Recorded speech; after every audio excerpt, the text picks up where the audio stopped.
Assalamualaikum warahmatullahi wabarakatuh. Halo historian, perkenalkan nama saya Hanifah Nur Anini. Di seri ini saya akan membahas mengenai peran Ki Hajar Dewantara dalam hakikat pendidikan di Indonesia. Nah, untuk itu langsung aja yuk kita langsung ke pembahasannya. Langsung saja ke dalam pembahasan yang pertama, yaitu mengenai profil Ki Hajar Dewantara. Membahas mengenai pendidikan tak luput dari pahlawan nasional yang satu ini, yaitu Ki Hajar Dewantara, yang memiliki nama asli Raden Mas Suwardo Suyuningrat, yang merupakan seorang bapak pendidikan nasional. Pada masa kolonial Belanda, beliau telah memperjuangkan dan memajukan pendidikan di Indonesia. Ki Hajar Dewantara merupakan anak bangsa yang sangat jenius. Di usianya terbilang muda, ia mendapatkan beasiswa sekolah kedokteran Belanda di Batavia. Ia berasal dari sosok pribumi yang sangat sederhana, yang bisa mengenyam pendidikan di kedokteran. Ia juga merupakan sosok yang berani. Selama ia di kampus, ia sering mengkritik kebijakan pemerintahan Belanda, hingga akhirnya ia dikeluarkan dari kampus. Ia juga pernah menjadi seorang wartawan, karena tulisannya yang kritik yang membuat semakin masif terhadap pemerintahan Belanda. Akhirnya ia kemudian dibuang ke Belanda. Nah, ia dibuang agar jauh dari Indonesia dan tidak membuat kerusuhan di Indonesia. Yang kedua yaitu pendidikan menurut Ki Hajar Dewantara. Pendidikan memiliki peran penting untuk memajukan citra suatu bangsa. Sejak zaman kolonial, para pejuang dan perintis kemerdekaan telah menyadari bahwa pendidikan merupakan faktor utama dalam mencerdaskan dan meningkatkan kehidupan bangsa. Kemajuan dunia pendidikan saat ini tidak dapat dilepas dari peran tokoh-tokoh pendidikan sebagai aktor utamanya. Menurut Ki Hajar Dewantara, mengartikan pendidikan sendiri dapat disebut sebagai usaha untuk menuntut segenap kekuatan kodrati atau dasar yang ada pada anak sebagai individu maupun sebagai anggota masyarakat. Yang ketiga yaitu 3 peran penting pendidikan menurut Ki Hajar Dewantara. Menurut Ki Hajar Dewantara, pendidikan memiliki 3 peran penting. Yang pertama yaitu memajukan dan menjaga diri. Yang kedua memelihara dan menjaga bangsa. Dan yang ketiga memelihara dan menjaga dunia. Ia menyebut 3 peran ini dengan filosofi Tri Rahayu. Ia percaya bahwa semuanya terhubung dan semuanya berkontribusi pada kepentingan yang lebih besar. Konsep pendidikan Ki Hajar Dewantara adalah pendidikan yang memerdekakan dengan tujuan adalah kemerdekaan. Merdeka berarti setiap orang dapat memilih menjadi apa saja dengan catatan adanya penghargaan terhadap kemerdekaan yang dimiliki orang lain juga.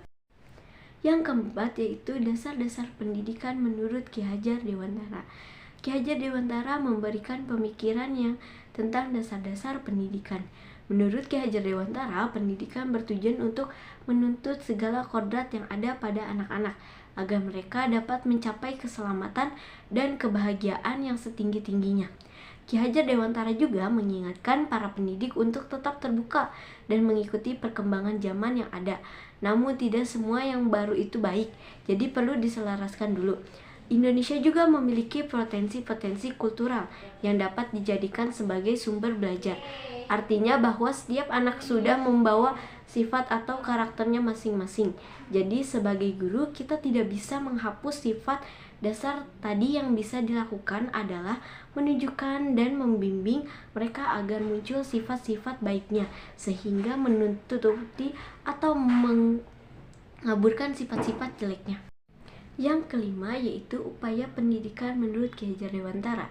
Menurut Ki Hajar Dewantara, pendidikan merupakan upaya dalam memajukan bertumbuhnya budi pekerti, kekuatan, batin karakter, pikiran intelektual, dan tubuh anak. Dalam rangka kesempurnaan hidup dan keselarasan dengan dunianya, di dalam pengertian pendidikan di atas telah dirangkum beberapa hal yaitu: yang pertama, manusia yang berbudi pekerti adalah manusia yang mempunyai kekuatan batin dan karakter.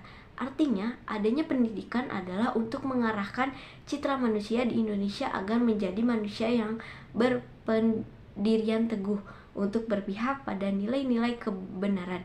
Jadi, budi pekerti adalah perkataan, sikap, dan tindakan yang berkaitan dengan kebenaran ajaran agama, adat istiadat, hukum positif yang tidak bertentangan dengan nilai-nilai kemanusiaan secara menyeluruh. Yang kedua yaitu istilah maju dalam pikiran ini menunjukkan meningkatkan kecerdasan dan kepintaran bahwa Manusia yang maju pikirannya adalah manusia yang berani berpikir tentang realitas yang membelenggu kebebasan dan berani beroposisi berhadapan dengan segala bentuk pembodohan.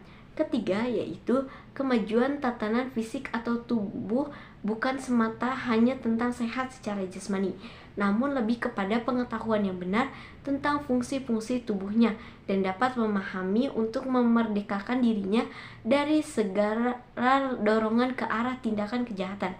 Manusia yang maju dalam aspek tubuh adalah manusia yang mampu mengendalikan dorongan-dorongan tuntutan tubuh yang ada. Dari pernyataan di atas, pendidikan merupakan proses memanusiakan manusia secara manusiawi, secara utuh ke arah kemerdekaan lahirlah dan batinlah. Terakhir yaitu semboyan dari Ki Hajar Dewantara. Ngarsa sung tulodo ing madya mangun karso tuturi handayani ing ngarso sung tulodo. Ketika di depan memberi teladan, hakikat dari semboyan yang pertama ini mengajak kepada guru bahwa guru harus mampu memberikan contoh yang baik dan benar bagi siswanya, baik sikap, perbuatan, maupun pola pikirnya, lingkungan sosial dan alam dalam jangkauan pergaulan dan keberadaannya. Oleh karena itu, apabila guru memberikan teladan yang baik dan benar, maka perilaku siswa akan menjadi baik juga, bahkan mereka juga jadi lebih baik daripada kita. Dengan kata lain, seorang guru merupakan public figure yang akan dijadikan panutan siswanya. Maka guru harus memiliki akhlak yang luhur. Ing madya mangun karso. Ketika di tengah memberi semangat, hakikat dari semboyan yang kedua ini mengajarkan kepada para guru bahwa para guru haruslah berada di antara siswanya. Dengan kata lain, guru juga sebagai teman bagi siswanya. Dengan demikian, para guru dengan leluasa membimbing dan memberikan inspirasi kepada anak didiknya, sehingga terciptanya suatu belajar yang kondusif, yang nyaman bagi mereka. Tuturi handayani, ketika di belakang memberikan daya kekuatan. Hakikat dari semboyan yang ketiga, ia mengajak kepada para guru untuk selalu memberikan arahan yang baik dan benar dalam kemajuan belajar siswanya.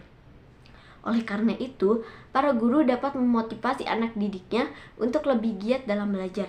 Dalam hal ini, guru tidak hanya begitu saja mendorong dan mengarahkan siswanya untuk mengikuti nilai-nilai tersebut, tetapi guru juga harus memberikan contoh bagaimana nilai-nilai tersebut tertanam di dalam dirinya.